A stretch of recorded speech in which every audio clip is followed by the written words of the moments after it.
You're listening to the Myerson Line.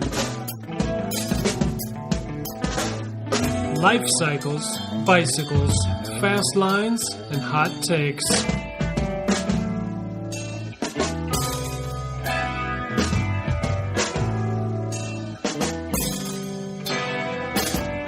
Yay! Hello. Welcome to episode 7 of the Myerson Line. We are here tonight, Ashley Travieso from Swagger. Swagger is the event organization for so many big races, but my particular favorite race, Athens Twilight, also the USA Crit Series, in which I made my living for quite a number of years. And so we'll be talking about all that tonight. Myerson Line is part of the Wide Angle Podium Network, collection of podcasts, which includes the Slow Ride, Kids Don't Follow, Crosshairs Radio, and the Honest Bicycle Program. If you like the show, if you like any of those shows, if you want to give us your money, thank you for the kudos there, but we want your money. You can go to Wide Angle Podium and subscribe with cash. You can buy a membership, which would be great. Also, of course, you can get all of the old episodes, previous episodes there. You can get the link to the iTunes for the podcast, et cetera, et cetera. You guys know the drill, but that's my routine. Thanks for tuning in live. The live part, of course, is always fun. If you have questions as we go, feel free to ask them in the sidebar, and we'll try to get to them as we can. But I'm excited about the show. It's going to be good. Thank you, Ashley, You're welcome for joining us. I think it's not necessarily easy for you to carve out an hour of your time without chaos behind you. There's babies and Frank and. Well, my parents came and got the boys, so we're good. Oh, they did. Yeah. Good. Yeah. I mean, I like to start every show with the guest. Usually it's a friend of mine who's coming on, and I like to start the show by asking how we met. And so, but I want to hold off on that, and we'll do that maybe as a second question. Because actually what that leads into is what is a typical day? We're going to back up, talk about who you are and, where you grew up and how you got into cycling, all that stuff. But I'm actually curious, I'm a new dad. I'm balancing work at home dad, right? You have 2 kids. Your husband's a bike racer. You have a non-traditional job like I do, which means you're always at work, but it's a little bit flexible. And so it's crazy all the time. What's a typical day look like for you? Well, I usually wake up with a kid on my face. One of them, it doesn't matter. Whoever. I'm getting a lot of. How old are the kids now? How old are they? 2 and 4. They were both born in November. So 2 and 4. But usually we get up. Travieso makes me a coffee, and I head to work for a couple hours, and then I come home after lunch late afternoon, and Frank can go ride his bicycle. We put the boys to bed. Hopefully they go to bed around 8, and then depending on what I have going on for the weekend, usually I'm working from whenever they go to bed until whenever I get done what I need to get done for that night. So it's usually constantly checking email, answering bike riders' questions. Too many bike riders have my phone number, so that's usually my day. I know when you're busy, and I know when the answer's no, because that's when I don't get a response from you. Oh, good. So more people know that.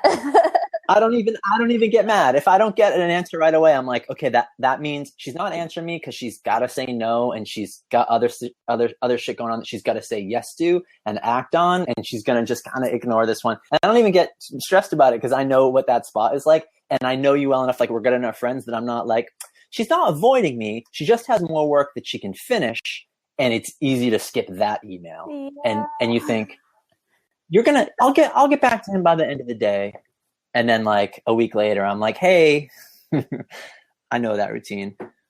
But sometimes it's not just sitting at our desks answering email, right? And for you in particular, when you're sometimes out in the field. And I think this might be a good segue into like my earliest memories of meeting you or knowing you are from like you climbing scaffolding at bike races. Like I vaguely have, I think my first memories of you are like registration person. I was going to call you registration chick, and then I checked myself. I'm okay with chick. I call chicks all the time. It's fine. Yeah, well, you can do that, but I'm not going to do that. You're allowed. I'm not. It's not how I talk. It would be how I talk if you and I were in private. I would say that to you, but I'm not going to say that to you on the podcast. Although I guess I just did. Yeah, registration chick, but also like scaffolding monkey. Like you were never afraid. I feel like that stood out. I was like, oh, she's like climbing the scaffolding. Like she's working. She's not just like a secretary. She's not just like checking licenses. She's doing manual labor. And that really stood out to me. Yeah. Yeah. I mean, part of the job description among all the other stuff we have to do is manual labor. I feel like it's just part of our job. Maybe that's not how all events happen. Like if I worked for maybe university or for, I don't know, medalist, I may not be putting together stage or, figuring out how the sound tower on turn 4, why it's not working, but that's part of what we have to do. Everyone kind of has to jump in and know the jobs of other people in case someone bumps their head. That's kind of how it is. So. Yeah. And I think that's a function of, without criticism, I think that's a function of running the clean ship, the lean ship, that you guys run, which is a necessity if you're actually trying to do this for a living and have a big sponsorship and you're on TV in 250 countries. And maybe even then, every dollar counts. And so you do have to be able to do a bunch of different jobs and kind of know what people's jobs are. So we'll get into more depth about that because we could just definitely follow that tangent. Do you remember meeting me? What are your earliest, like when did we become friends in your head? I don't even know. Globe? I remember you at Globe at some point. I honestly don't remember. Because we've been friends for a long time and it happened just from being in the same. And organically, yeah. Yeah. I think from spending time in Athens, and you were probably dating Frank when I met you, but maybe not. Maybe. Aerospace? Maybe I think it was in the aerospace team. Yeah. Because there were a lot of guys living in Athens then, and I was in Athens too. Yeah, for sure. We were hanging out. The gang would hang out at the Globe a lot back then. We'd all train, and there's 10 pros in town, and everybody would. It's kind of weird when I think about it now. Like all the pros would go train all day, and then we'd meet up for drinks every night. And just at night blitzkrieg. It was fun. Yeah, no, I wasn't drinking that much. Yeah. It's funny because for me that was newly separated period, and so I was happy to go out and have some drinks, even though I was training hard during the day. But Athens is like that, right? We talked about this in the show with Sam. There's a lot of drinking that happens in Athens, and it's very easy. It's an easy pattern to fall into. I would never, in later years, that was insane to me. Like, now I don't know. Yeah, I mean, I don't know how, I survived my graduate school years here. Like, it's a culture in Athens, and it's a problematic culture too. Yeah, absolutely. Yeah, I mean, it's a problem, and I mean, we can have fun and go out and enjoy a drink or two now, but it's definitely. Anyways, not to get off tangent, but the drinking. No. Drinking in Athens is part of the culture, for good and for bad. So right. I think we're old enough now and more established in our lives that we can take what's good from it, and we probably didn't realize how on the edge of the negative side of it we were even then. For me, it became a matter of calories as much as anything else. Like if I was trying to be serious about bike racing, who has room? I didn't have an extra $1,000. I didn't have an extra 1,000 calories for alcohol. I definitely went away. So, But yeah, that sounds like the era. That would have been like 2005, 2006. 2005, 6. Or Yeah, so. probably 2006. So I only know you in the context of Athens, swagger, event promotions. I didn't know you really like as a student. I don't know where you're from. I don't know where you grew up. So let's start there. Like where'd you grow up, and was school the reason you found yourself in Athens? Yeah, so I grew up in Conyers, Georgia. It's about an hour. I did know that. Yep. West, I take it back. East I knew that. Yeah, so about an hour west of here. It's where the horse park was for any of the Olympic people. Yeah, the 96 Olympic horse park was there. So all the equestrian events were out in Conyers. So that's where I grew up. Went to Heritage High School. For anyone watching from Atlanta, Heritage. And yeah, in 2001, I graduated 2001 and came to the University of Georgia and never left. What'd you do in school? What'd you major in? I got my undergrad in sports studies and sports communication. So it was a lot of journalism, PR, that kind of stuff. And then I went to grad school and got sports marketing degree. You are. And that was mostly because I didn't want to leave Athens. I had no, I just wanted to stay here. So I powered through and got my master's degree and stayed at Swagger. It's funny because Athens is that kind of place, just like Northampton was for me. Like anything I could do to stay in the college town that I lived in. And it's, I would love to live in Athens. It's one of the few places I think I would be willing to move to. So yeah, I understand completely. And you're obviously not alone. Lots of people have tried to figure out, sometimes in a college town, you have to figure out how to make a living so you can stay, because there aren't many jobs, right? You have to make a job. Yeah, no. And I think, like in Athens, if you can do it anywhere, you can do it in Athens. The biggest employer is the university. But other than that, I was just at middle of the day, I went to Canopy Studio where I do trapeze. We'll talk about that later. Yeah. And like just people just hanging out at the trapeze studio. And I'm just like, what are you doing with your life? Don't you have work?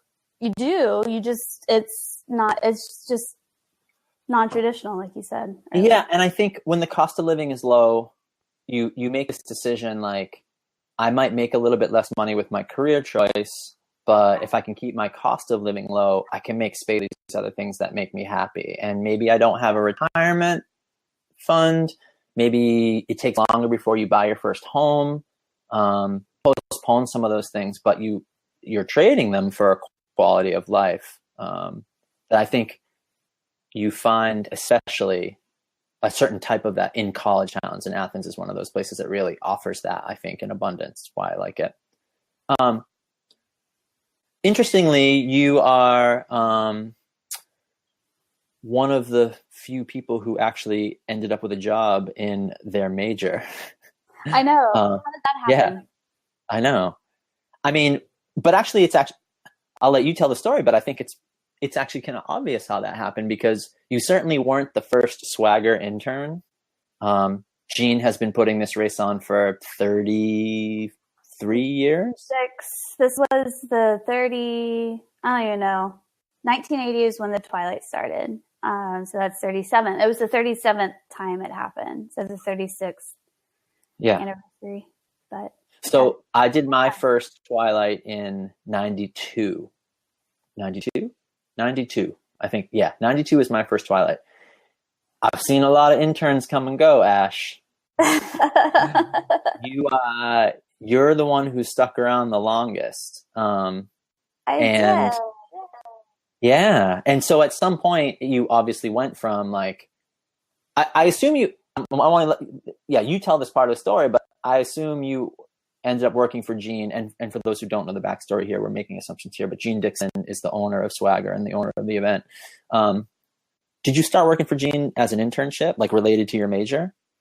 It did. So I was a part of the sports business club at the University of Georgia. So, and they had approached us for interns. Sorry, speaking of Gene Campbell, his son's calling me.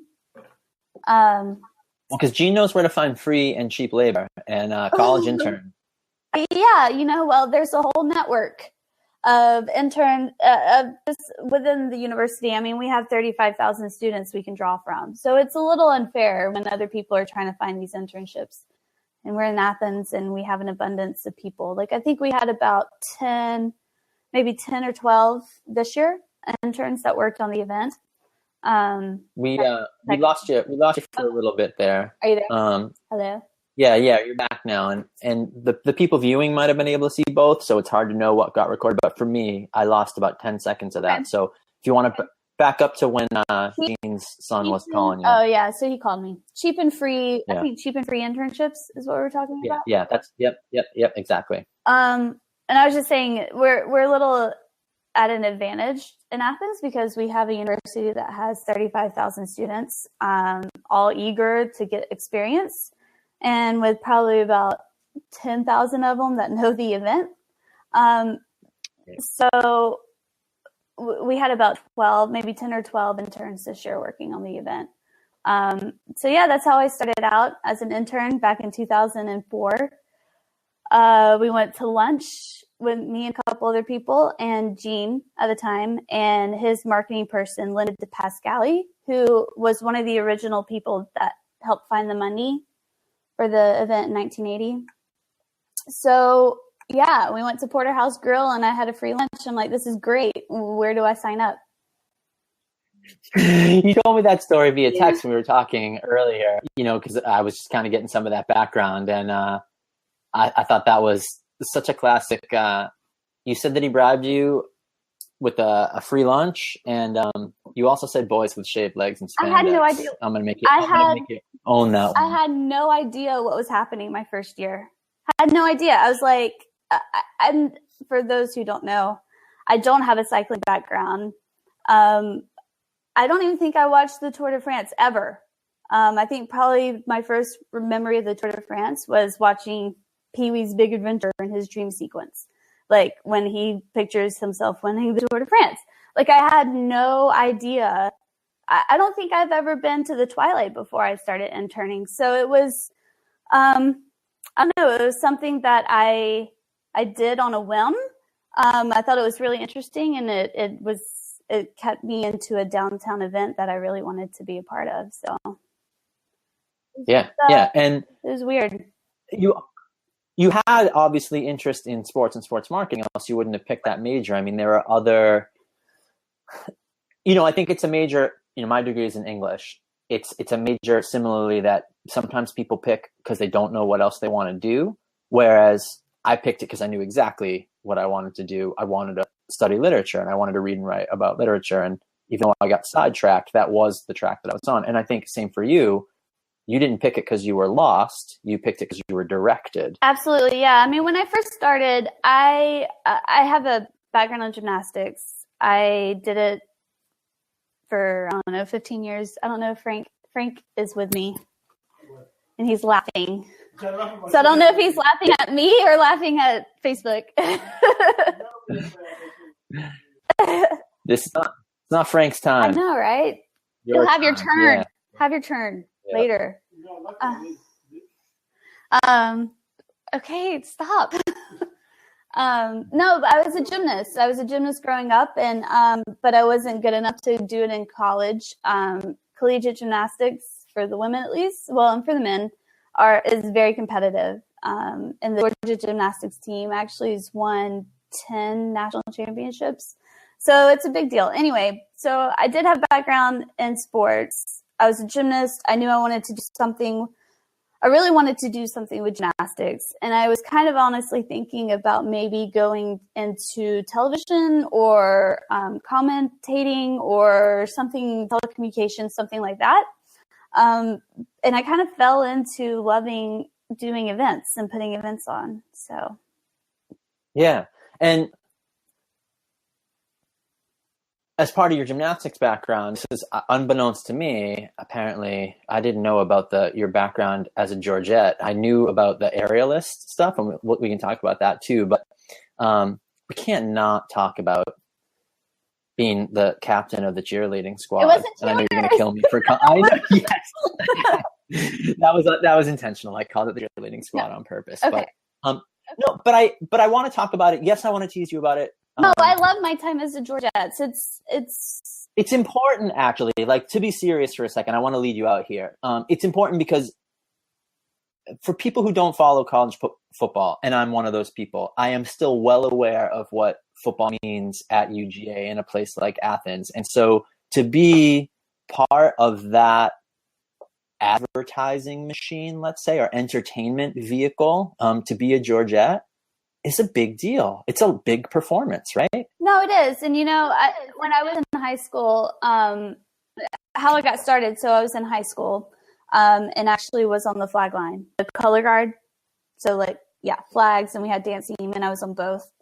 And then coming to college, I just tried out for the Georgettes, which is a dance team that performs with the Redcoat Marching Band during halftime shows at football games.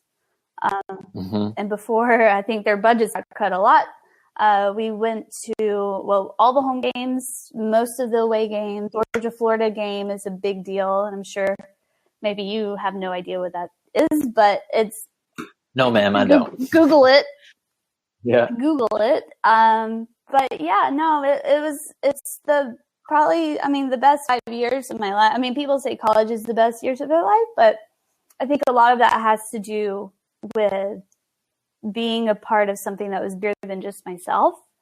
And that's what the Redcoat Band was for me, and the Georgette. Yeah, understandable. Yeah. And it's probably a perfect segue for an ex-high-level gymnast to still use those skills and perform at a high level in front of very big crowds. 50,000, 80,000? 92,000. 92,000 people at Stanford. When we went and performed at Tennessee, in Knoxville, it's 112,000, I think, in their stadium it holds. So yeah, wow. A lot. So it's only a little bigger than Twilight. Yeah. Is what you're saying. Yeah. A lot bigger than Twilight. Yeah. And it's funny because I knew you before you had kids, and I watched you have kids, and now I know you as a mom, but also you're at the post, your kids are at a certain age. And I feel like I watched you transform into all of those stages. And I watched you become an athlete again over the past couple of years. And I've never talked with you about this, but I noticed and I was impressed. And I don't mean that to be patronizing at all. But it was obvious that at some point you were like, okay, I've had my kids. My life is stable. Frank's racing bikes. He's got a paycheck, whatever. Your life with him is stable. And then you went back after it, and I saw you get fit again. And then I saw you swinging from the rafters, hanging from a curtain, doing flips in the air. And I'm teasing you again, obviously.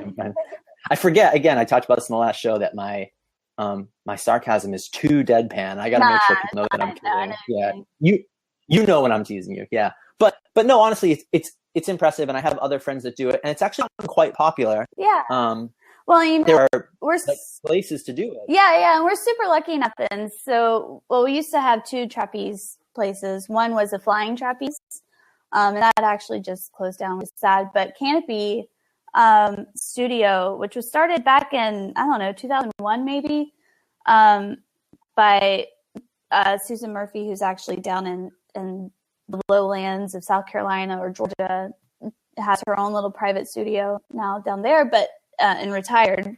And she started this studio, and it's actually it's really interesting because we're kind of in this little bitty niche, little city in Athens, but I think the studio and the reputation it has nationally, which I feel like I'm just completely have blinders onto, is pretty big, especially with how we do it's called dance trapeze or single point.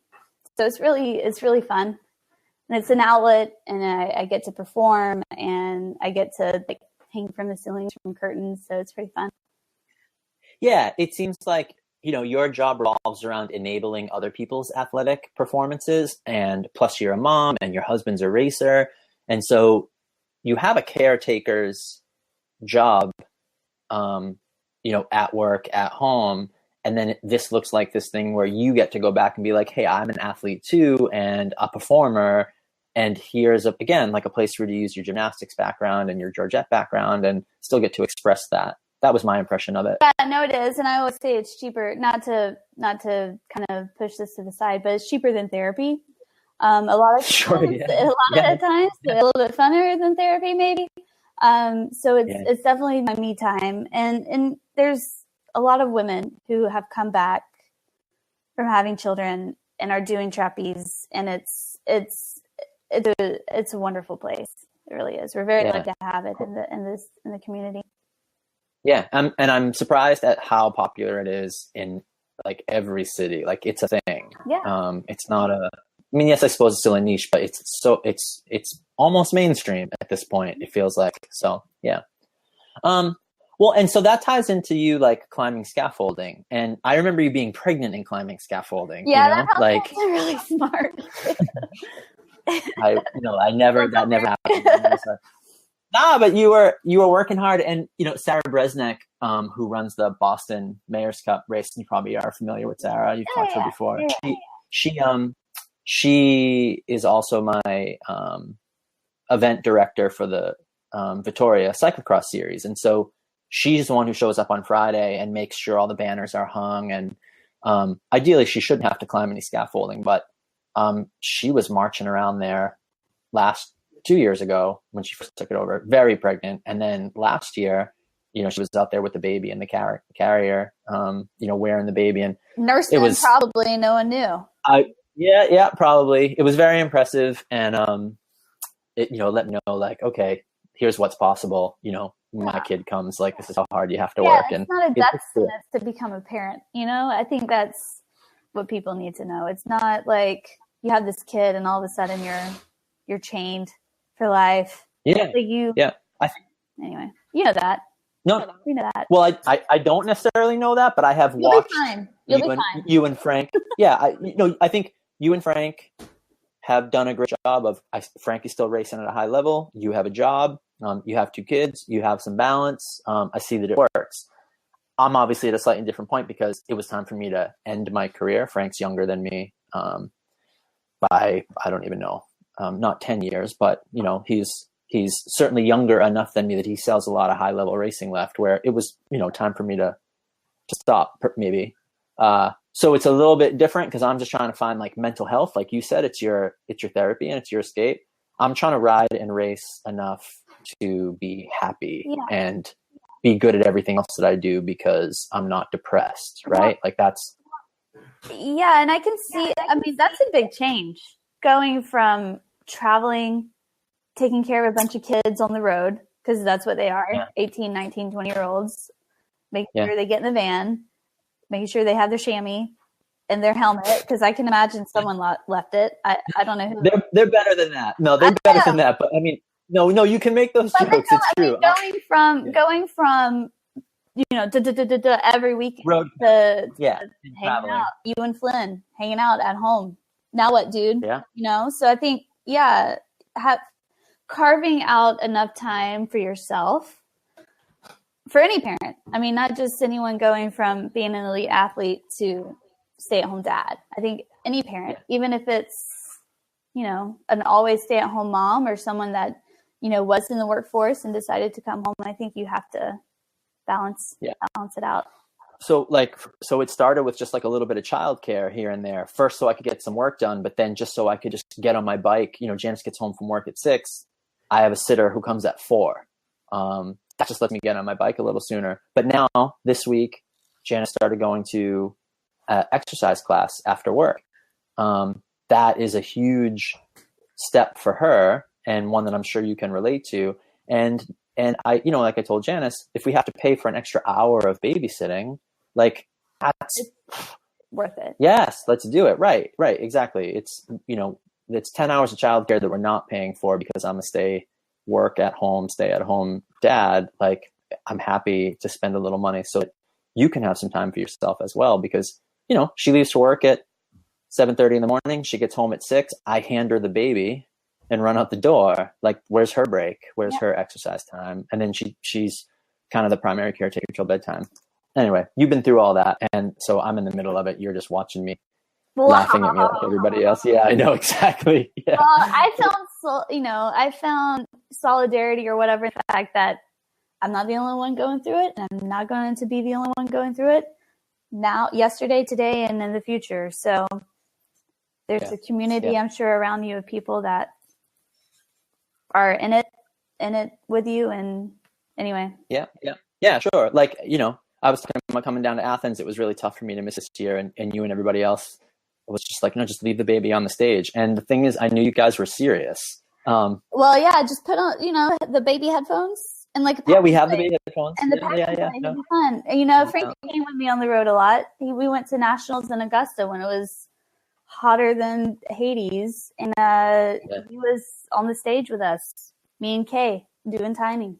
So yeah, and with is Meg up there with you now too? Well, I'm in Athens right now, and I'm going to Winston-Salem tomorrow. Megan, hey girl, I think she's still watching. She's on there. Yeah. She's up there. They have time trial. I'm assuming she's doing graphic stuff I only know enough to be dangerous, so I think she's doing graphics for. Well, I don't think we have a live stream for the time trial tomorrow, but time trial and then the road race on Saturday. And then I'll be there for registration check and whatnot for the road race, the UCI road race and USA Crit on Sunday. So let's talk about USA Crits. Let's segue into that. So, I talked a lot about Athens on the show and in my social media and just generally. You know how much I like the race, and I think anyone who's tuned in and is a fan in any way of mine knows how much I love it. Crits is important, and it was important for me because literally, and you've heard me say this before. I've told you this. I've told Gene this, but for the people who are listening, it came at the right time in my career for me to showcase my ability, my unique skill set. And not my skill set was unique, but what was unique to me, like what I was good at, environment where I could make some money and be in front of big crowds and get media for it. It's essentially like, it was my workplace. It was another job opportunity for me. And I don't think my career would have gone the way it did without USA Crits. There were a lot of good criteriums coming up, but having this private criterium series where it was something we could chase and there was a story we could tell, there was a consistent format. The bike racing is all about storytelling, and for me, USA Crits, and for the team, part of why Team Mountain Khakis ended up focusing on it. It wasn't a plan for us to focus on it. What happened was, I all of a sudden was doing pretty well in it that first year. And I said to Pat and Jamie, I was like, hey guys, have you paid attention to this series? Like, we were going to these races anyway, but they're doing a pretty good job with this promotion. And if we chase after this, there's like an overall prize list and there's good media. And I think that was the first year of the series. And I think I don't know if I finished second or I finished third. Well, but I know the first year Frank won, so that's all I know. Yeah. And then I think when Frank won, I was third, and maybe the second year I was second, and won. No, Yosvani won the second year. That's the year. 2009, Heckman won, I think. On the dude side. I think the first year that Frank won, we didn't chase it, and the second year we did chase it. I think was. Well, that sounds maybe, so. Yeah, the first year was 2007. So you'll probably maybe weren't around. I don't remember. That was so long ago. Yeah. But because things will show up in my time. Yeah, my timeline, and I'll see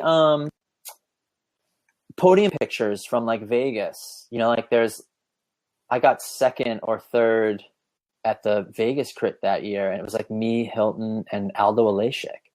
When Aldo was still riding. The second or third year, because the first year was when Dominguez won. Uh-huh. Vegas. Vegas, won Vegas. Yeah, yeah. Right? And yeah, he attacked like Martin Gilbert. It was him and Martin Gilbert, I think. And And did then Gilbert like eat it in the last or one? almost did, yeah. And then I'm pretty sure Domingo's like, I'm the fucking man. And I'm like, Lord help me. And it Oh, was right. Rock On the Racing. live, yeah, on the live feed. Right. Yeah. But he won, right? Yeah. Yeah.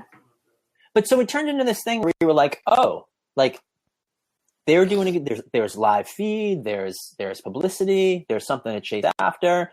And it was cheaper than stage races. It was something that a team like ours as a team could afford to focus on. And we really made good money. And so I think it took a while for people to pay attention to it and for it to catch on, for people to realize it was good, because Americans are the mainstream is still so obsessed with the medalist races and European style road racing. I still feel like it's kind of like that, unfortunately. I feel like every year, I feel like it's a battle. Yeah, absolutely. To get teams to race their bikes at Crits. I mean, there's teams that there's certainly, I mean, Estella's, they've been committed for the past 3 or 4 years, or Mountain Khakis in their early days, or, you know, there's teams that finish strong. There's teams that have committed and are really behind the series. And I think they see the value in racing their bikes at these races. But I mean, there's teams, and I think it happened at the split a couple of years ago. Sorry, I'm getting another.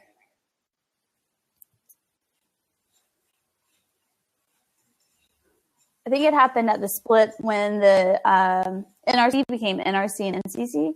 Yeah. That's when those teams that were originally doing everything because they had to stuck with the stage races because of they needed Tour California, or they needed it backfired, right? I think so. I did want to talk this because I want your opinion on this, and I want you to tell part of the story. But I think, you know, I was there at that meeting when they split the NCC and the NRC, and they split the crits out. And as a rider on what was primarily a crit team but was trying to do both, we thought it was going to be great, because we thought it was going to allow teams like us who had smaller budgets to say, all right, we're going to focus on the crits and like keep working on growing the team, and we don't have to spend our money chasing these stage races. Not for a second did we think that the richer teams would then say, oh, good, we don't have to go to the crits anymore.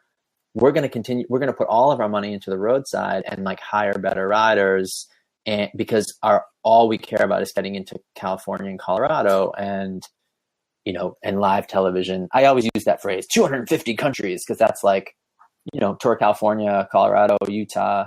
Are there even 250 countries in the world? That's apparently the TV deal for the medalist races is. I don't know what it is now, but then it was live TV and broadcast in 250 countries. And so that just got repeated so many times. And I'd just be like, okay, I get it. Like live TV in 250 countries, fine. I understand that it's not a live feed, you know, with 4 cameras on the corner in the dark. And that's what you think criterium, you know, racing is. But so yeah, not only did that backfire, well, so 2 things. Yes, it backfired because those teams stopped coming. But in my opinion, people were misjudging the races because the races were still awesome. The racing was hard. There were a lot of amateur teams that could have been pro teams just if they had the budget for it, like the pro quality riders. The racing did not suffer. $10,000 inscription fee or whatever, or Exactly. the 10,000 euros, Swedish francs. Swiss francs. Yeah. No, right. And so those teams said, no, we'd rather pay the riders that money than get the pro license, and we can do all the USA crits races, and that worked out great. And then I think part that I want you to speak about is sort of like, then there became this conflict between USA crits and USA cycling, where there was some cooperation at first, but then it was almost competition. Like you guys were running this great series, and then all of a sudden USA cycling was like, oh, well, we want to have a series too. It's like the NCC and USA Crits started to compete with each other. Yeah. Although the USA Crits is still around and NCC isn't. But it's true. I very much remember one of those first summit meetings we had, talking. The president of USA Cycling at the time was talking about how USA Cycling had a calendar. It wasn't a series, so it was Right. going to be Yeah. sustainable. I use those words all the time. Yeah, it's a calendar, not a series. Yeah. But you know what? I don't know what I can say without getting in trouble. I think USA Cycling has its place in the sport, and I feel like USA Crits have its place in the sport, and I feel like we have a following, and we are just trying to do what we know how to do very well, and USA Cycling should continue to do what it does very well.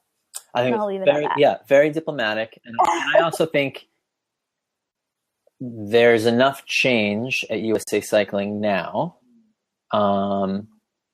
that even though they combined the calendars again this year, I've spoken with Derek, and Derek doesn't necessarily think.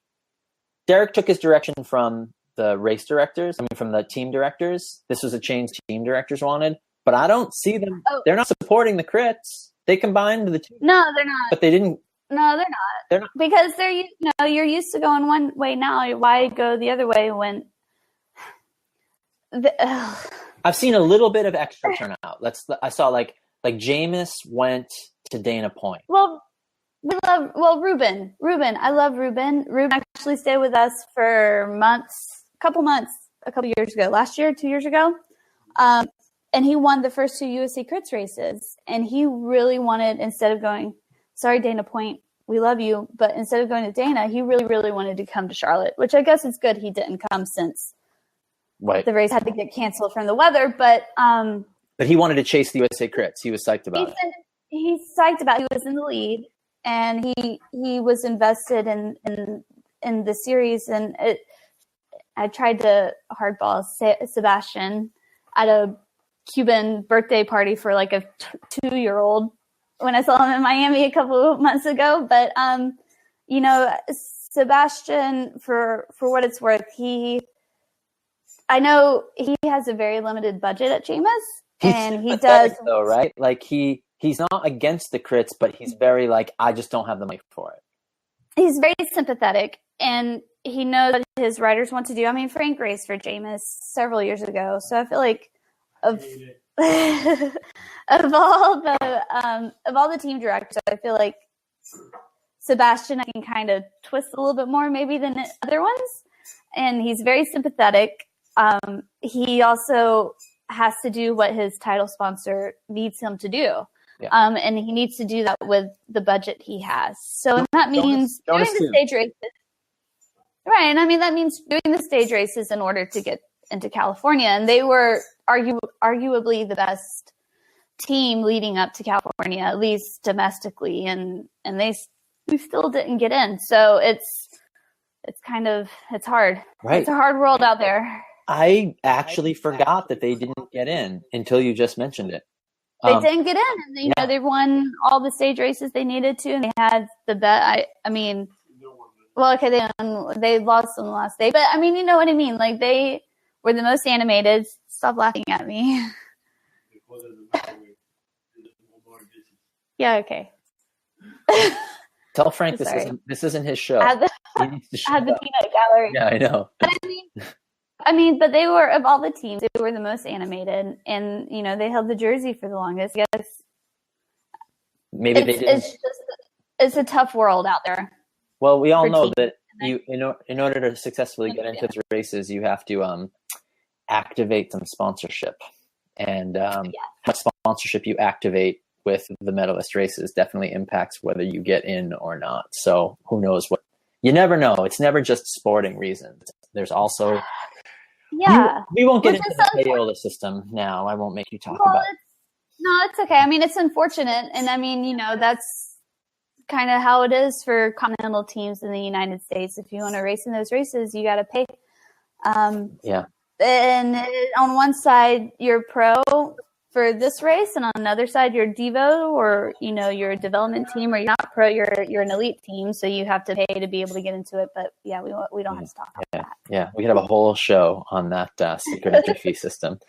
Yeah, and so now with the split, I feel like it's freed USA Crits up, or let's say with the the reunification of the calendar, even though I'm not on the circuit, I'm paying attention to it, obviously. And it seems like it's freed USA Crits up to stand up and stand a little taller and say, hey, we're still a series with a bunch of the best and biggest crits in the country. There's still points to chase here. There's still a story being told here. That's what it looks like to me. Yeah, I think we are. I mean, you feel like, are things going well? You're happy with the season so far? You happy with the races and the schedule? No, yeah, for sure. I am. You know, we had two new races new to the series, I guess, races in Florida. I feel like my time has been split a lot. I feel like I've been pulled more to family. So I feel like I could put more time and effort into the series, and I'm sure some of the teams probably have noticed that. But I feel like, yeah, the races, we have very strong events. Our final this year is Iron Hill, which is one of my favorite races in the country. Not even on the series, but in the country. And I feel like a lot of people haven't been to the event, and they really should give it a chance to go up there. Yeah, you're absolutely right. It is, it's getting bigger and bigger every year, and it is definitely Athens Twilight-ish. The crowds are huge. The beer is delicious. The race is hard, really hard. It really is one of the best events on the calendar, and probably like not underrated, but in fact like unknown. People don't even know how huge it is and how many eyeballs you can get in front of on that particular night. No, it's really a great race.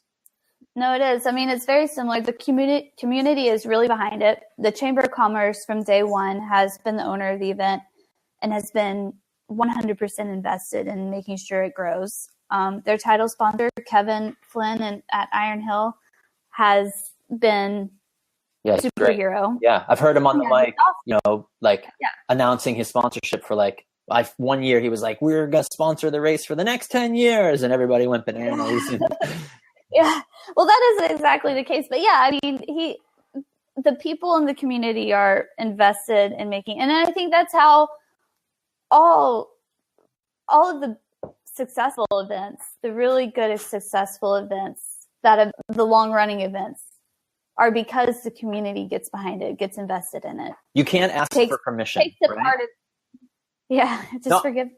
right? Yeah, no, yes, I know. But I feel like when you're asking your municipality for permission to do things, as opposed to having them as a partner in your event, that's when you have bigger challenges. And I know, you've got your own challenges in Athens, even still after all this time. But Iron Hill seems like the right mix of support from the town. Yeah, I mean, they have, like everyone, I mean, the police want the streets open by a certain time and that kind of stuff. But it's a great event. It's hands down. Yeah. Top 2 favorite events in the country. Because you got to put Athens as number 1. Yeah, you gotta. Yeah. You gotta. I wish I could enjoy it. Well, so one of the other things related to all this that I think is interesting too is, there's so much conversation about women's racing right now and about equality in women's racing and trying to get more parity, more equality for women. And one of the arguments or one of the suggestions that I think comes up a lot, and certainly something that I've wanted, not as a challenge to women, but because I think it will be part of the success, is more female race organizers. It's always just seemed obvious to me that people put on the races that reflect their own values. And that's true if you're creating a race from start. In your case, you came into a pre-existing event, you work for somebody else. There's an existing organization, and there's a very strong, you're not working for free. This isn't a volunteer effort. This is a business that you guys are trying to run, and the business is organizing bike races. It has to be profitable. So I think your situation is a little bit different. I think it's unique also in that you aren't a bike racer. You didn't come to this as a bike racer. You did come with an athletic background and a sports marketing background, but you didn't come up experiencing the sport as a female racer struggling to try to go to races that hit equal prize money. So I'm curious about your experience, both as a female event organizer, one of the few, I can count on one hand the number of high-level female race organizers I'm aware of. You're one of the most successful ones. You're one of the few that's actually doing it for a living. Obviously, like we talked about Sarah's, Joan Hanscom, so there's certainly others, but you stand out. There's only a few of you. So we got Robin. I mean, we got to call it Robin. Yeah. Yeah, or whatever. I shouldn't have named. No, you're right. I shouldn't have named anybody because, of course, I'm not going to remember everyone as I go I know, through the and list. you're talking about women, and we're just going to you're going to be on our shit list now for not mentioning everyone. Oh, yeah. I'm sorry. Well, but we got to talk about Robin because, I mean, she's pioneer, right? Well, she is. And, she has Winston-Salem this weekend that she's running the UCI race for Ray and the local organizing committee there. And then she has Philly next weekend. Right. So, yeah, pioneer. Yeah. Which has gone back and forth, too, in terms of, like, her being in charge and her not being in charge and then her being in charge again. And it's changed hands a number of times. And it's good to see it finally, it obviously had to morph. I mean, we could have a whole show about Philly. Actually, we should have a show about Philly, shouldn't we? I mean, I should have Robin on the show. You should have Robin on the show. No, you're absolutely right. I will. I'll talk to her. I mean, I'm friends with Robin. I'm sure she'd like to come and talk about the history of the race. And it's another favorite race of mine. It'd be great to talk about that. But, yeah. So, and similar, Robin's been in the sport for a long time. I don't know that she had a background as a bike racer. And so where I'm going with this is I am curious about what your experience is like as a female race organizer, and do you experience it in any way? Do you think differently? But then also, I want to talk about like equality in the sport for women right now and your perspective on that, how that has come up for you as a female race organizer. And again, like, do you think that, is there any pressure on you? Do people come to you and say, if you have an event that doesn't have equal prize money, do you feel on the spot by, in any way by people are as extra pressure on you? What's your take on that whole thing? It's a big question. Well, this is the first year we actually had equal payout speed week, which is huge because that's probably where y'all make your living for at least 6 months in that 1 week. But I go back and forth on how to answer this because on the one hand, professional female athletes and male athletes are putting in the same amount of work, effort, and there's other challenges that women have to face that men don't have to face. And it would be great, if as a female athlete, I could have been riding my bike all this time and not have to worry about misogyny or being seen as an Amazon or masculine or my uterus falling out or I'm being less of a woman because I can't have a baby, so if that had always been the way it was from, the 1800s of the dawn bike, to now, maybe we would have seen female athletes differently, but we're not there. So here we are. From a race director perspective, it's very, very hard to do equal payout when we have a 50-person race versus a 150-person race. And that's just the reality of economics. So, yeah, I don't think I have a lot to add to that. Well, and I think when you're putting on a race at the level that you're putting on a race, one of the questions you have to ask yourself is I think at every level, where does that money come from? And so, I've been advocating, hey, cut your men's prize list if that's what you have to do to make the women's prize list equal.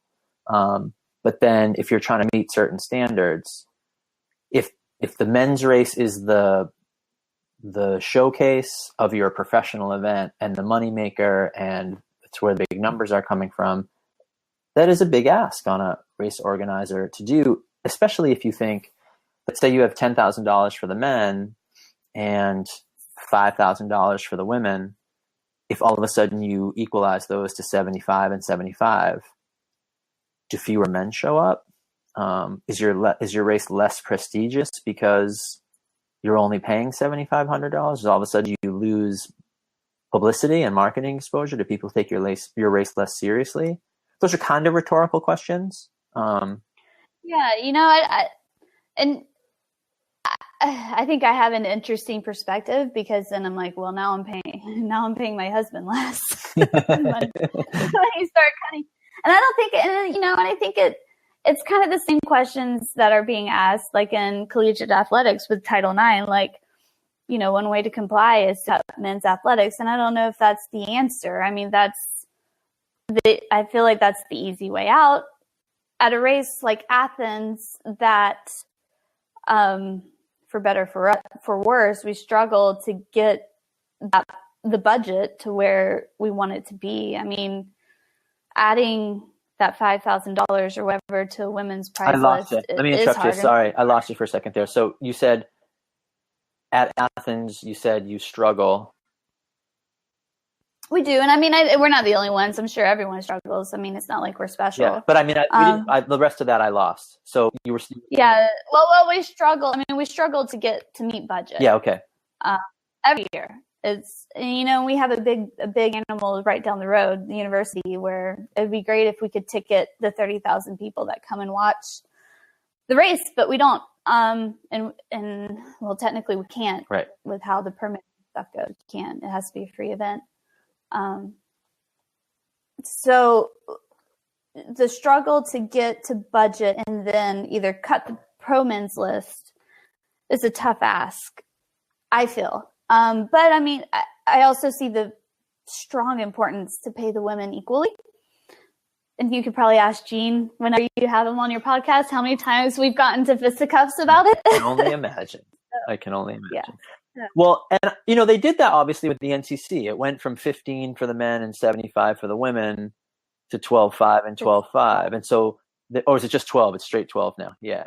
I think it's just, yeah. And so that was both a cut of the men and an increase in the women. And I think when you're talking about the difference between 15 grand and 12 grand, the men were like, like, whatever. We can't tell the difference between those dollar amounts. But it was huge for the women to go from 75 to 12. At 12 grand for the women, all of a sudden there's, 10 to 15 women who can maybe make a living off their prize money. No, absolutely. And I mean, I think I go back and forth because we also do, local, more grassroots level racing, and it's really hard to do equal pay out there. I mean, we did a race the other day. It was $2,000 or $19.99 right. to be under the permit. Yeah. Category C. Yeah. Or D, whatever. Yeah. We had 10 women, and I think some of that has to do with Masters Nationals and people wanting, choosing their racing and also, we have a very strong juniors program. There's all sorts of stuff that we can talk about that leads to why women aren't racing their bikes. But yeah, prize money is just one part of the equation. And and I don't you feel make like the prize money equal. Yeah, and I feel like, and another thing that we have to look at is scheduling. If we have a race and we got killed on this a couple of years, I don't know if you remember, and at Iron Hill where we decided not to hold, USA Crits. Race. We had a women's race. It was just in the morning, and we were, held over the fire for it. But that was the year it was supposed to be at the same time as nationals, and that was back when the women were actually racing at elite nationals, not with the pros. Right. So we had that to contend with, and then it changed, and it was a little too late to kind of add it back in. But I mean, yeah, it's no, but I remember that. And I remember your logic was sound. I don't remember what my involvement was at that point, but I remember being involved. You were sticking up for me, maybe. I don't know. Okay, good. Well, because normally I'm going to advocate for the women. But I think I remember in this case it being like, no, actually they are advocating for the women by saying, please go to nationals. It doesn't make sense for us to have a race for you here. Right. Or, I feel like the women that weren't going to race at nationals that are still that pro and elite level, like were extremely upset about it. And we just can't have a 30-person race and make it and make it a show or make it women. I'm going to get in so much trouble, but the women's races recently have been phenomenal. And like, you know, from the gun, just drilling it, attacking, being really animated, and they've been great. But when you have a 30-person race and there's 10,000 or 15,000 people watching, it's just not the same. And I'm going to get killed. It's right. Sorry. No. Listen. I know this is hard stuff to talk about because sometimes you have to be plain about what you're describing and you have to be sensitive, but I understand what you mean. And I think most of the women who are female bike racers, we're not criticizing them right now. I think we all know that sometimes women's racing is not animated, that there are times when it's a small field and they're riding hard, but it's people pulling through rather than attacking and counterattacking. Right. And if it's a small field on a hard course, there might not be that much action. There might not be that much to watch. But that's not the same as us saying women's races is boring. Women's racing is boring and they don't deserve it. Right. That's not what we're saying. Right. Oftentimes the women's races are much better than the dudes' races. Much better. Yeah.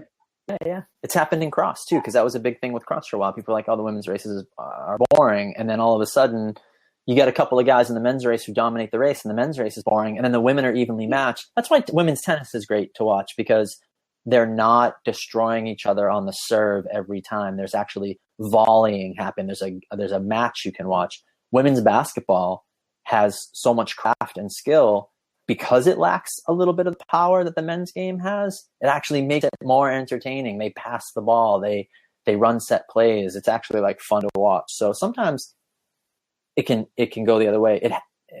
Cycling, has its own problems, but I want to go from there into just your feeling on like how where things are headed. Like, are you optimistic for the future of criterium racing in the U.S.?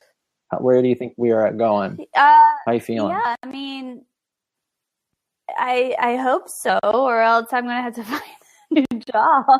I mean, I feel like we have made our reputation on crit racing. Us being swagger. I mean, I feel like of all the people that are out there, we're the best at it. I could be a little biased, but no one else is making a living running the number of criteriums that you do. There are other great events. Tulsa puts on a great event. And not every race that we do, we're 100%. The majority of the events we come in and handle race day operations. And I feel like for an organizer, right. They're paying you to, like this weekend in Winston, or I don't know, every weekend. I mean, we're doing stuff. Charlotte, we come in and do race day stuff for Thad. So you have industry expertise. Someone like Thad doesn't want to have to do everything. Thad Fisher, the organizer of the Charlotte Criterium, he's one man. He doesn't necessarily have the crew. He can hire you and your entire crew comes in and voila, the course appears, right? It feels like magic. Right. So, the trend I've been seeing is that people are not racing their bikes as much as they used to. And that's registration shit coming through again. Like just the sheer amount of people. And either that's economics or people are getting smart and don't want to race their bikes, or they like to, they need to go to work on Monday and they just don't see it worthwhile. They want to stay closer to home. That's another reason. I mean, people in Greenville want to stay closer to Greenville. They don't want to come down to Albany, Georgia, or people in Atlanta don't want to go down to Gainesville, Florida, or whatever the case may be. So, but there's a lot of racers coming up that I feel like are really, really great. And the juniors programs in Georgia or Florida, like the Red Eye Velo or Fraser. And I speak to that from the Southeast perspective because that's what I know. But I feel confident that there's always going to be a place for criteriums. And I feel like a lot of that has to do with what Gene started in 1980 with the Twilight. So. Yeah, agreed. I think no matter what happens, no matter how many big stage races that happen or how many European style races we have, there'll always be a home for the American style criterium. And part of why I believe that is also because it's not like they don't race criteriums in Europe. I spent the summer in Amsterdam. I did real US style criteriums in Amsterdam and that I could ride to from Amsterdam. And I couldn't believe how like it was a regular American crit 3 times a week. They weren't kermesses. They were they were 1 to 2K crit courses. And I was like, I had no idea this was here. And they were crit pros in the Netherlands. There were guys who only race crits and who were on these small D3 teams racing crits. Which is people have no idea. Yeah, no, and it's great. And that's what USA Crits, Tough Med USA Crits, sorry, got to get that in there, is here for. It started, Ravi and Gene started this series in 2007 with the idea that we build icons of the sport that are this niche special group of racer. It's not the Tour de France, and it's not Formula One, and it's not, pick a whatever else. It is NASCAR. It is? NASCAR. The NASCAR bicycle racing. Who's your driver? I know you probably don't have a driver. That's like asking who my hockey team is. Yeah, do I have a driver? I don't. Putting you on the spot. You texted me about Prince. So. Well, it's time. It's time to move. I think we're there. I think we're at the final question of the night. Well, anyway, so let's question. Yes, I think Criterion has a spot, and at least for hopefully the next 30 years. I think it's always a function of the economy. I think if the economy's good, then you will have sponsors, and if you have sponsors, there will be bike races. And if UHC or whoever isn't coming to your criterium, that's fine, because someone will always be the fastest. There will always be a bike race for the crowd to watch. If you got rid of your pro race and your feature event was Cat 3s, your crowd might not notice. They might just be like, whoa, those guys are going fast and eating shit, and that's amazing. That's why you just put it at night. They probably just put it at 9 o'clock at night with a bunch of beer, and no one knows the difference. I mean, they might enjoy a Cat 3 race at that time even better, because there'd be more shit moving, and they'd be like, whoa. Yeah. All right. Well, let's take it. Let's wrap it up with the most important question of the night. I didn't give you much notice on this one, but we ask of all our guests what their favorite Prince song is. I don't know. What? So, okay, here's the thing. You can hedge your answer. Okay. You can explain yourself. Okay. Yeah, absolutely. Get some context. I have this whole context. Okay, so I was born in 1982. So we'll start there. So Prince for me wasn't this whole like finding myself. He spoke to me or whatever, right? So I remember you weren't around the best Prince. Yeah. Right. So I remember I have 2 older brothers. One's 10 years older than me. They had the Purple Rain record album, right? And I was like, one of my earliest memories is I was like, is that Michael Jackson? I very much remember that. Isn't that crazy? So, but Purple, I would say, I mean, don't ask me about B-side of anything. I'm, good old pop. You don't have, you don't have to have a clever answer. Kiss. You just have to have an answer. Kiss or Let's Go Crazy have to be one of, Yeah. See, those are, I think I keep putting people on the spot with this question because they think they have to have a clever answer, and I just want an honest answer. I think let's go, or karaoke to, I'm good. Yeah. Let's Go Crazy is a great one. It is. That's a jam. Your brother's the same age as me, so I can understand like Purple Rain being the record that he was listening to. For me, it was 1999 first. Mm-hmm. I wasn't old enough for I had to go backwards eventually to hit those early records, but my first Prince record was 1999 and then Purple Rain. So, Let's Go Crazy. Great choice. Kiss is all right. I think you're right. It's a little poppy. Because, I have the worst taste in music. Let's put that one out there. So, but I mean, you're a cheerleader. You're a UGA Sorry, you're a Georgette. I know there's a difference. There's a difference. No, Kiss, it had to be from Pretty Woman, Oh, that is not the context I would have put that song in, but yeah. Yes, Right. That very realistic and true to life story of the Yes. high class prostitute who lives the Like dream. I just like the high fives, and I have more high fives than you do. That's pretty exciting. Well, I'm going to fix that right now. Can I give myself a high five for those of you who are listening to the thanks. For those who are listening, not watching on Blab, you can give someone props by giving them a high five, and we've got a little contest going on right now. Well, you're winning. You set that up. My muscles. Yeah. Wow, look at that. Pipes.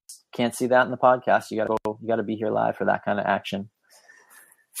Thanks, Ash. I appreciate it. This was awesome. Yeah. Stick around for a second when we're done. And we'll say our proper goodbyes. Yeah. But thank you. Yeah, thank you, Ashley. Thank you everyone for tuning in live and for the props, for the high fives. Appreciate it. The replay, if you want to watch the replay, will show up again here soon. Usually, actually, they're very quick with it lately. Within a half an hour, it goes back up. Or, of course, the actual audio will be on wideanglepodium.com or on iTunes, usually by tomorrow. So, yeah. Thanks again, Ashley. You're welcome. Me and Frank are going to go drink now. All right. See you later. Bye.